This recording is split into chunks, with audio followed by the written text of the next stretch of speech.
Devara glimpse ఎలా ఉంది అంటే మెంటల్ మాస్ అంతే. ఇక గ్రాఫిక్స్ పరంగా, సౌండ్ డిజైన్ పరంగా, సినిమాటోగ్రఫీ, మ్యూజిక్ పరంగా ఆ హాలీవుడ్ స్టాండర్డ్స్ని మించిపోయేలా ఉంది. నెక్స్ట్ లెవెల్ అంతే. ఇక దేవరా గ్లిమ్స్ మొదటి ఫ్రేమ్ నుండి ఆకర్షణీయంగా ఉన్నాయి. ముఖ్యంగా గేమ్స్ ఆఫ్ థ్రోన్స్ మరియు వేకింగ్స్ వంటి నెట్ఫ్లిక్స్ వెబ్ సిరీస్ను పోలి ఉండే కలర్ ప్యాలెట్ మరియు కొరటాల శివ విజువల్స్ ద్వారా గూస్ బంప్స్ ఇచ్చారు. అయితే విజువల్ ఎఫెక్ట్స్ మరియు సినిమాటోగ్రఫీకి నీటి అడుగున మరియు సముద్రంలో వచ్చే షాట్స్ అయితే నెక్స్ట్ లెవెల్ అని చెప్పొచ్చు.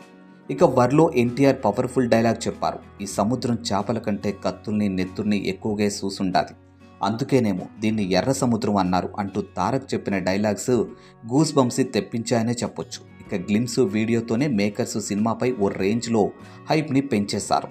ఇక 2 భాగాలుగా రాబోతున్న దేవరా పార్ట్ 1 ఏప్రిల్ 5న వరల్డ్ వైడ్గా గ్రాండ్గా రిలీజ్ కానుంది. ఇక దేవరా ఆడియో రైట్స్ని ఏకంగా 33 కోట్లకు అమ్ముకోవడం విశేషం.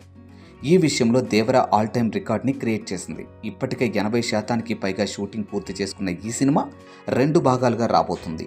ఎన్టీఆర్ డ్యూయల్ రోల్లోనూ చేస్తున్నారు. అండ్ ఈ సినిమాలో బాలీవుడ్ బ్యూటీ జాన్వీ కపూర్ తెలుగు వెండితెరకు హీరోయిన్గాను పరిచయం అవుతుంది.